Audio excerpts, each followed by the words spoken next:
ladies, before I start, can you tell me just a little bit about you guys?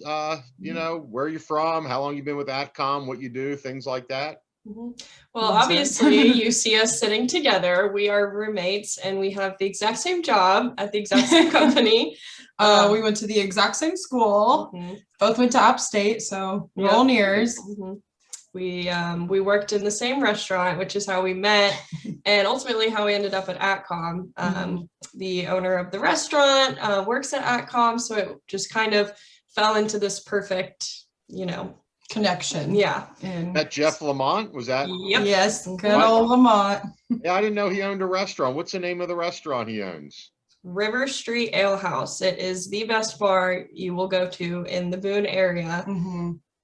Great for football games, whatnot. So and Jeff owns it. Yep. Wow, it's neat to know. Are you guys from Charlotte originally? I grew up here, and then obviously I lived in Boone for college, and just kind of knew I wanted to make my way back here and get a start here, so I moved back. But Jasmine is from Greensboro, so she grew up there. Yep. And what high school did you guys go to? I went to Myers Park. Neat. Northwest Guilford. Okay, very good. And how long have you guys been with ATCOM? Just a couple months. We're coming up on our 3rd month, so first 90 days. Neat. It's exciting. And what exactly were you guys hired to do? So our title is account representative, but you know, at ATCOM, it's less about title and more about the work that you're doing. So we basically are, you know, going out there, making connections, finding businesses that need our help, and then also maintaining the relationships we have previously built with other businesses. So a huge part of our job is, you know, prospecting and networking, and we're just starting to get into the networking side of the position, which is what led us here today. Yes. Right. And what would you say is going really well over the first 90 days and what's not going so great? I would say we haven't had much of a chance to do networking, so that obviously wasn't going very great because we just, with COVID and everything, and really just starting to learn, you know, the ATCOM business, we've been more focusing on that. So we haven't had that chance, and, you know, so far it's gone well.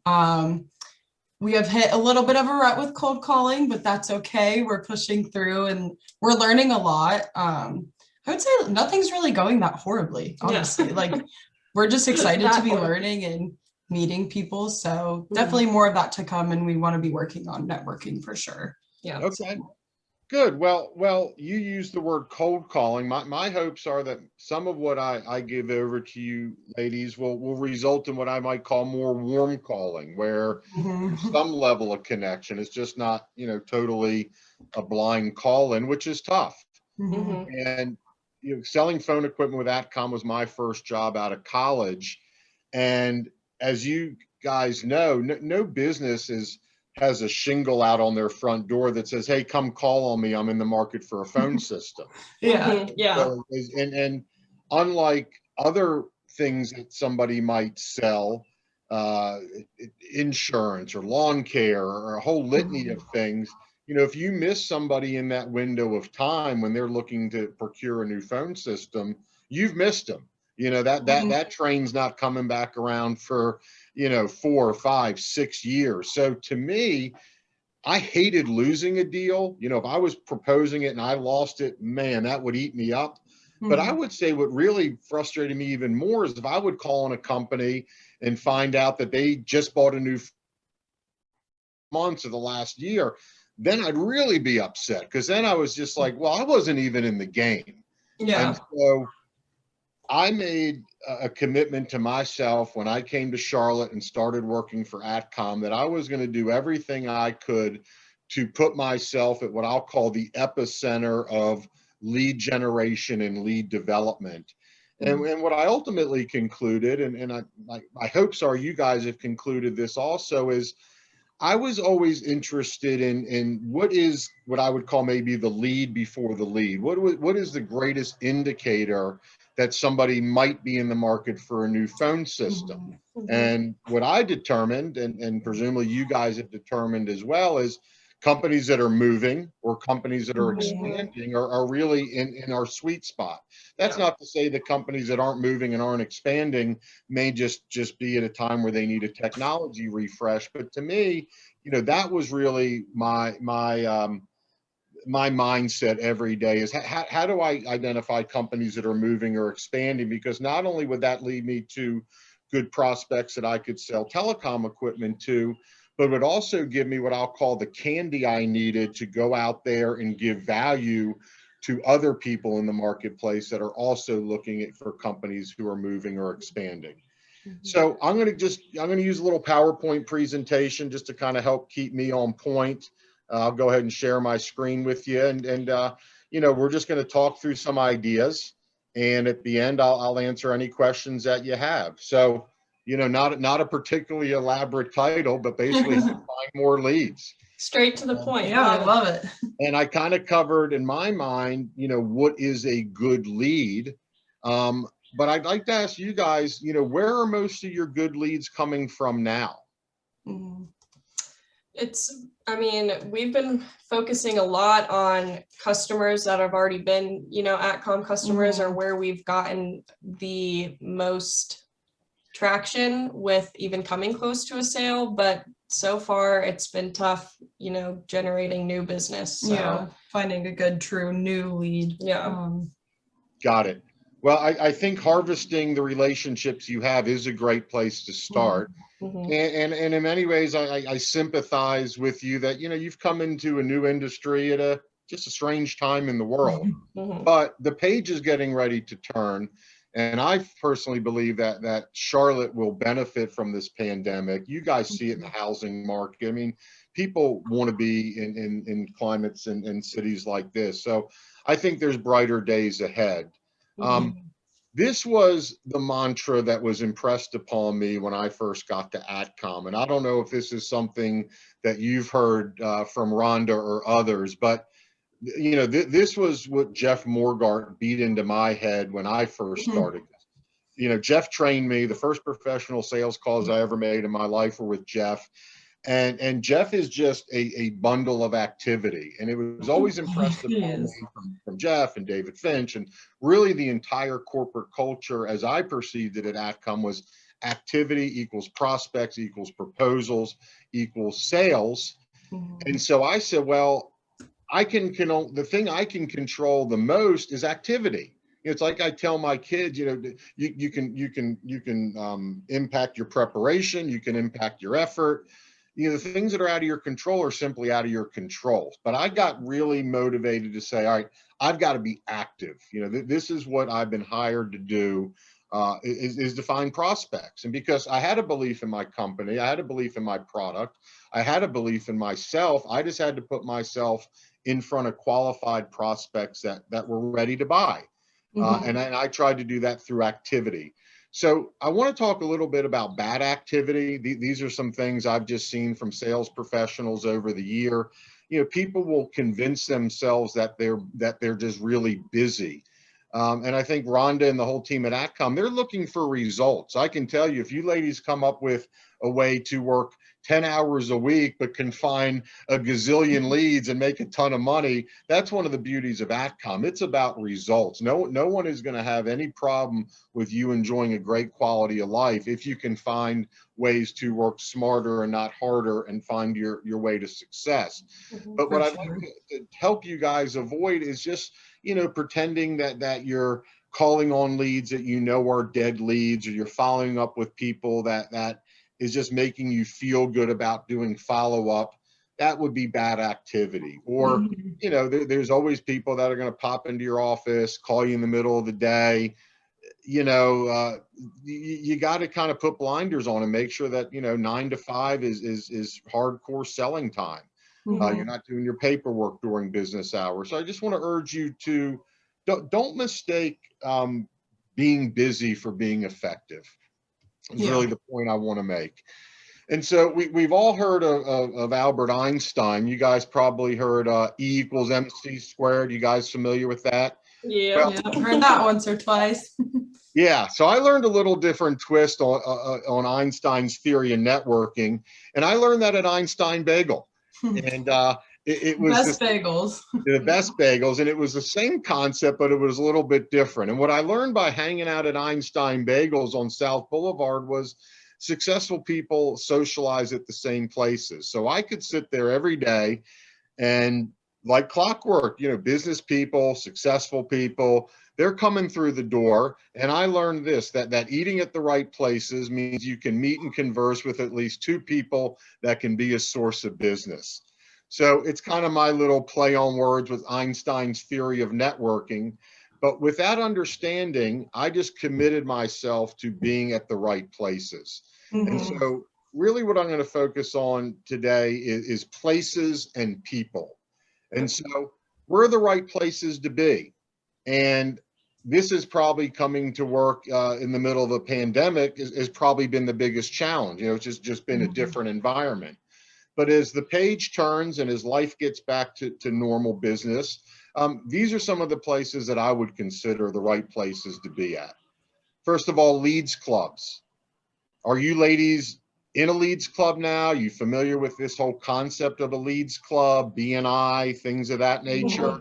Familiar with it, Yeah. yes, but have yet to build our leads bench. So we're Yeah. working on it. Yeah, that's Well- one of our goals for sure. Well, I can tell you, you'll have to kiss a lot of frogs to find your proverbial prince, meaning not all leads clubs are built the same. I would encourage you to find out what leads clubs are out there, show up and find your right fit. There's BNI, there's a whole bunch of stuff out there. Now, one thing I always like to do is I would always run a free ad in the Business Journal. I believe you can still do that today, or maybe you do it on Meetup, but I would encourage you guys to create your own leads club. And even if it never comes together, if you promote a leads club, you're going to get calls from people. You're going to get calls from the commercial mover, the commercial flooring guy. Hey, I saw you guys do a leads club. I'm interested. Well, even if your leads club hadn't panned out, you might say, we're advertising it. It still hadn't come together, but hey, I love somebody that is aggressive like you that's calling about a leads club. Can we meet for a cup of coffee? So I would encourage you both to show up at a bunch of leads clubs, pick a leads club you like and get involved in it. And if you can't, or even if you can, I would encourage you to promote your own leads club. You guys have a great office. You can invite people in. There's things you could do to bring people to your office and create a higher sense of awareness of who you are.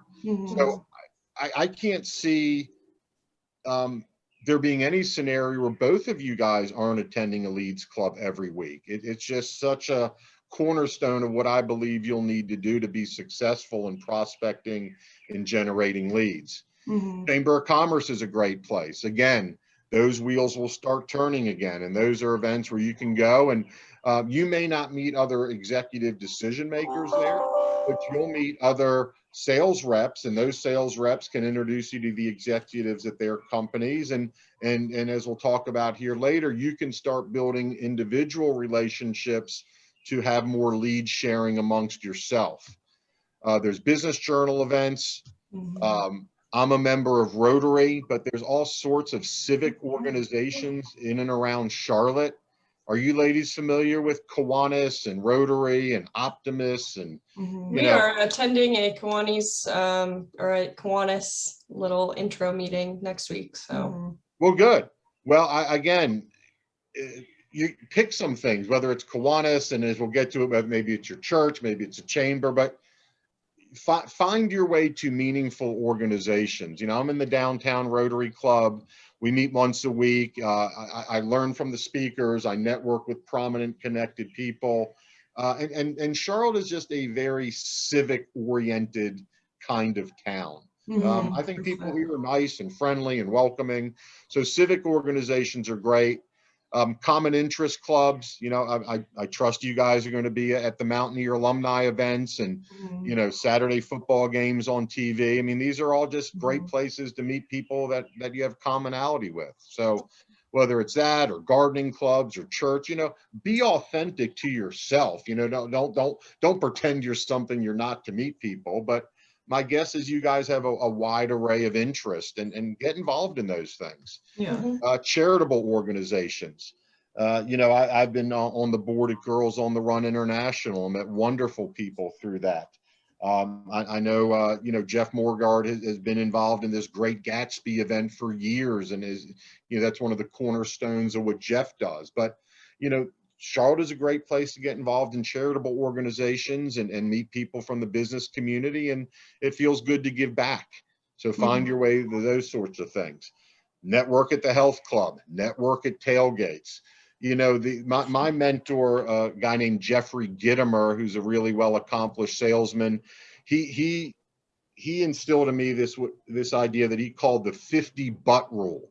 And it goes like this: if there's 50 butts in a room, make sure yours is one of them. So find your way to places where lots of people will be. When you join these groups, don't just be a member. Anybody can sign up and be a member, but I always found if a group is worth being part of, it's worth being part of at a deeper level. So get involved.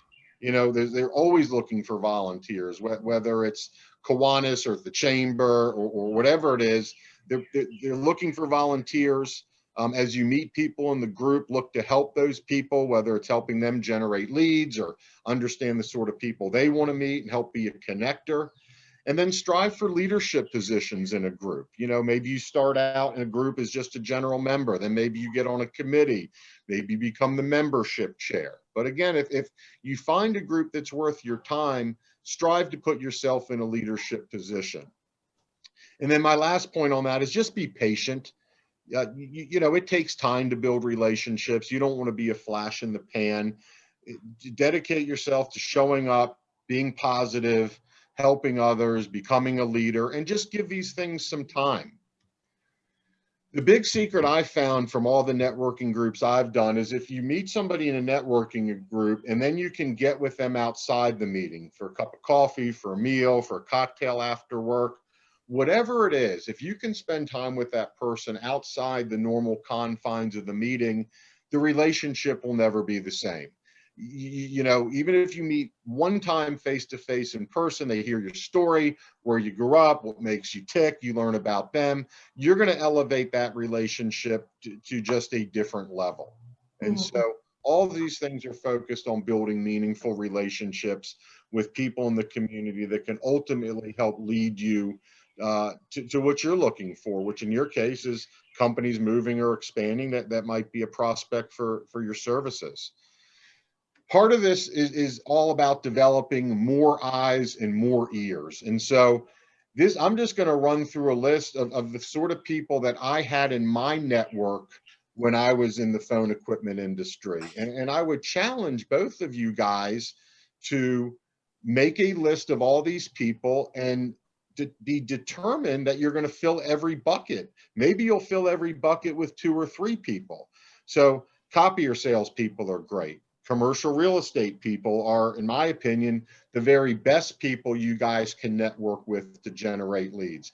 I'm a commercial real estate broker now, so I'm on the front end of knowing who's moving or expanding.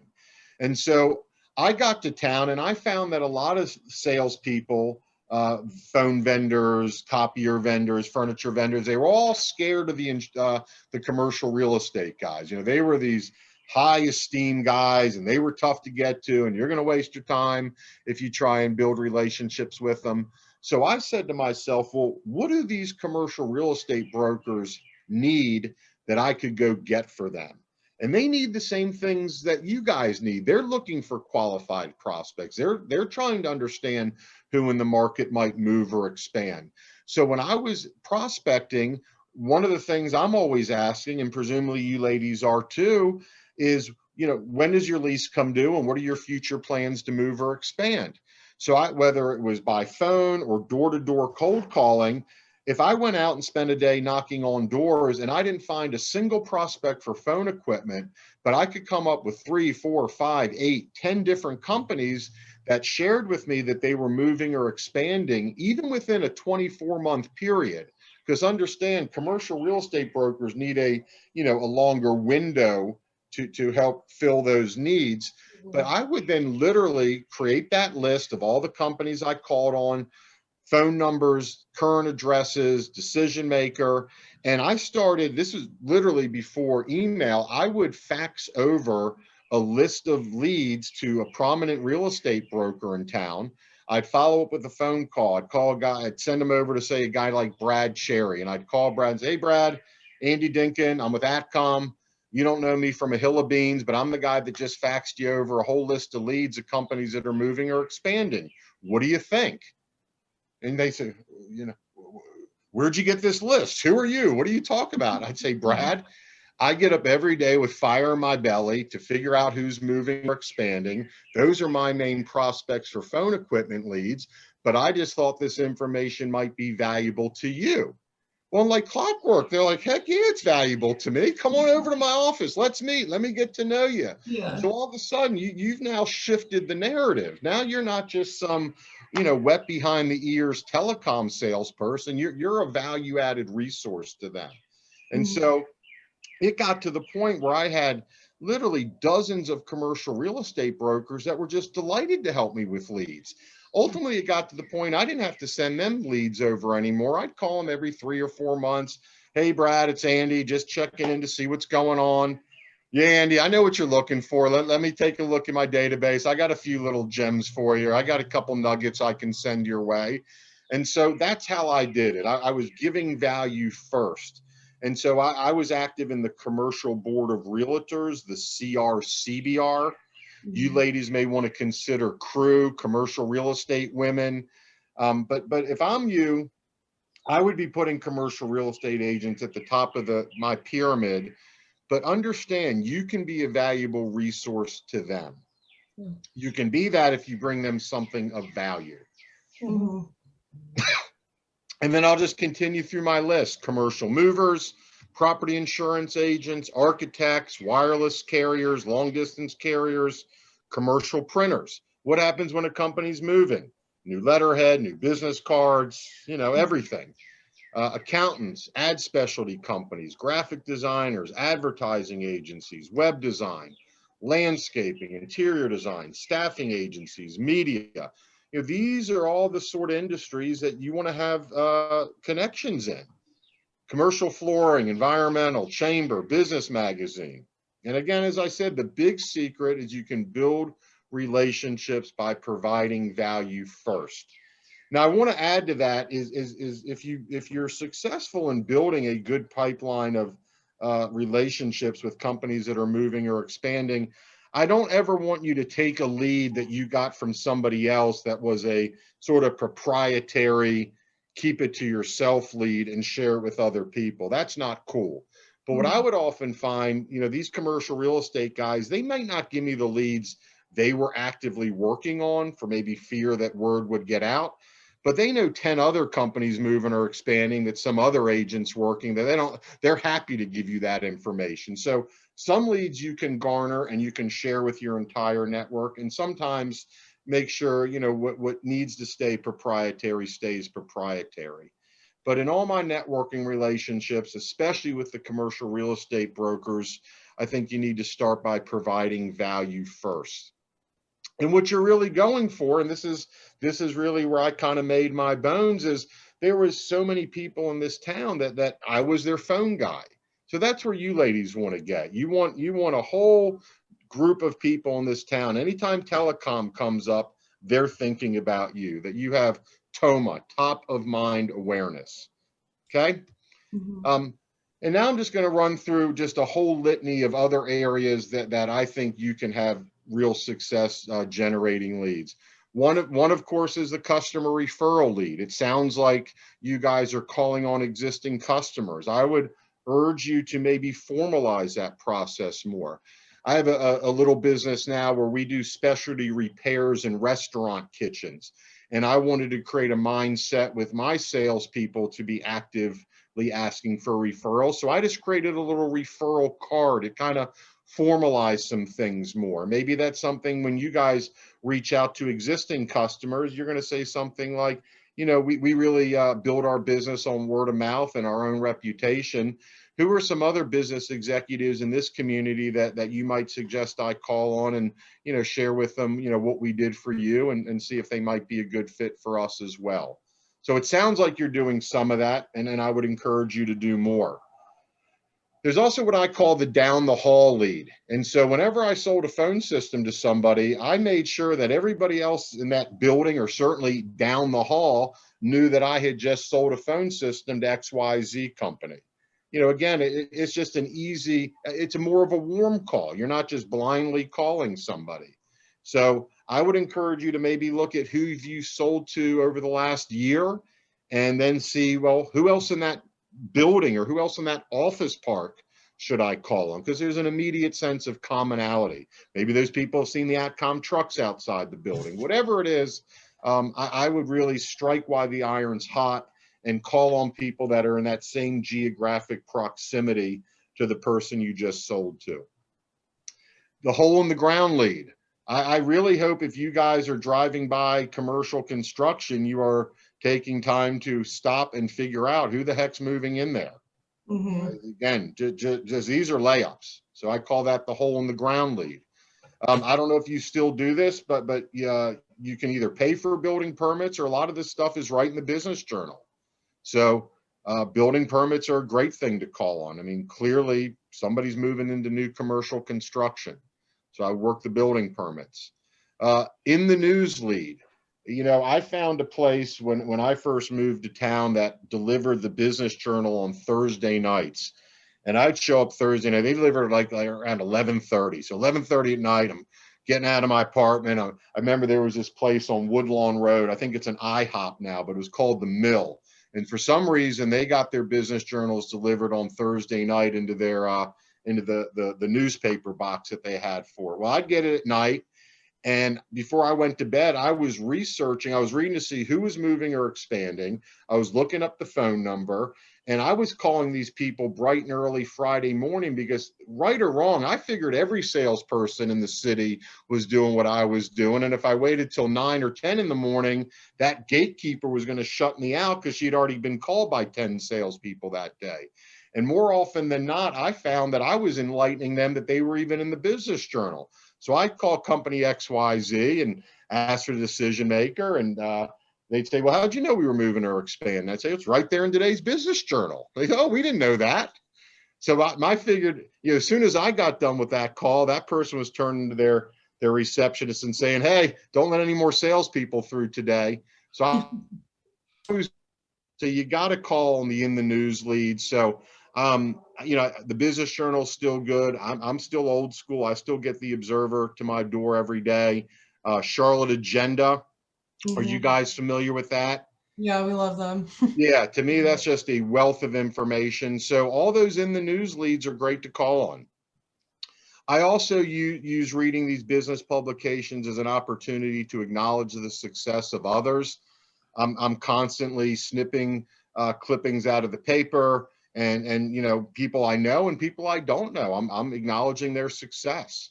And you look, we all like to have our ego stroked. When you take the time to acknowledge somebody else's success, you're on their radar. So I would really encourage you. I mean, you guys 3, 4, 5, 8, 10 times a week, you should be figuring out who are the business executives that I can clip articles from, send it to that person, and use it as a bridge to build a relationship. The challenge is to compile the names of companies and the people you want to engage with, and then execute. So if you don't have an architect in your pipeline, or you don't have a commercial mover, or you don't have a commercial flooring person, figure it out. Figure it out. And the mantra that I always had is, if you're awake, you're prospecting. Prospecting is the lifeblood of your business. You guys work for a great company with a great product. You're going to make lots of sales. But you don't have to bat 1,000. You just have to have a lot of prospects, and you'll have more than your fair share of opportunities, and you'll make more than your fair share of sales, and enjoy a great quality of life for yourself. So that's sort of my high level orientation, if you will, on the things I did at ATCOM, and I'm happy to answer any questions you guys have. Awesome. That was great. Yeah, that was very informative. Yes. We definitely worked on I don't know about y'all, but I'm pumped up. I know. I'm like, let's go. I'm ready to go knock on some doors. I know, seriously. Gosh. We gotta have a pep talk with Andy every week. I know. Good. We're gonna be But calling you all the I time. know. Andy. Well, you can call me all you want. If you're serious about building relationships and you're scratching your head on where to start, call, text, email. I'm happy to point you in the right direction. Mhm. And look, I want you guys to have your tentacles up. If you see a business that's bursting at the seams, I want you to keep me in mind as a commercial real estate broker. So one hand washes the other. But we are a networking community. You've got to build relationships that have meaning and depth. You guys seem to be very personable people. You shouldn't have much problem going out there and building relationships. Mhm. It's just a mindset. Yeah. Yeah, for Speaking sure. of going out there and building relationships, we're attending our first in-person networking meeting this Thursday. Right? So, yeah, so I'm very, oh yeah, that's tomorrow. Yeah. So my biggest question was if you had any, tips right off the top of your head on, what kind of goals we should set going into it and, how to kind of navigate what a typical successful networking Do's event. and don'ts, we were thinking, just Yeah. what we should. Well, a couple things come to mind. Get there early and be prepared to stay late. Sometimes, there's always people that get there early before the meat of the meeting starts, and you can have really meaningful dialogue with those people. Everybody's kind of standing around. So those are great times to engage. Mhm. You guys don't seem particularly shy, but if you ever go to a group and you're like, this doesn't feels a little bit formal, or how am I going to meet people, you can always volunteer to be the check-in person. That's a great way to meet everybody and get a chance to say hello. You check them in, and then later in the event they see you, and there's that sort of common feel. Maybe you guys need to consider wearing something that sets you apart. Maybe it's a scarf, maybe it's a lapel pin with a telephone, maybe it's an app state something or other, something that makes you just a little different, a little unique. I tell a story. My friend JA is a real estate broker up in Ohio, and he goes to this huge luncheon twice a month. He says there's like 700 people there. It's one of the biggest networking events in Columbus. And week in and week out, he wears a bow tie. Maybe it's every week. So it's bow tie, bow tie, bow tie, bow tie. By design, every so often he'll show up with a regular tie on. What do you think people say to him on that day? They're like, where's your bow tie? Correct. And he's like, that's the day I meet the most people. Everybody wants to talk to me He's the because bow tie guy. if they hadn't talked to me yet, now everybody's wondering. So I don't know what it is for you ladies, but there's got to be something. Mhm. I don't know what ad specialties you guys are using now. I don't know if you've got magnets or something, but if there's, I always like showing up at events. If there's something small I could keep a bunch of in my jacket lapel, something easy to just have as a goodie handout. Those things are always good to have. But I also just want you to avoid the trap of just talking to one or two people. Mhm. You've got to stick and move. So I would say you should go into those meetings, and maybe your goal is you want to at least walk away with business cards of a third of the people there. If there's hundreds of people, you maybe you can't get to a third of them, but set a goal in your head, like, we're not leaving until each of us walk out of here with 5 business cards or 8 business cards or whatever it is. Mhm. And then the biggest thing, and this is where I think people fall short, they go to these events, they meet people, they shove all the cards in a drawer, and they don't have follow-up. Yeah. So make sure you have a follow-up process. And I would say the process should go like this: immediately send them a handwritten note, immediately connect with them on LinkedIn, and then immediately set your next follow-up meeting. Mhm. If you meet somebody and they're meaningful and you want to put that relationship on, add some rocket fuel to it, you gotta engage. Mhm. It's going there and getting a bunch of cards and not having a follow-up plan isn't going to get you anywhere. It's almost pointless. Pointless. Yeah. That's right. And so, there's power in numbers. You guys showing up together, probably you have as a little extra punch, and, go out there and be yourselves. I mean, you ladies worked at restaurants. You're clearly personable and know how to mix and mingle. So, but get there early and stay late. I find that's when some of the best networking is done. Okay.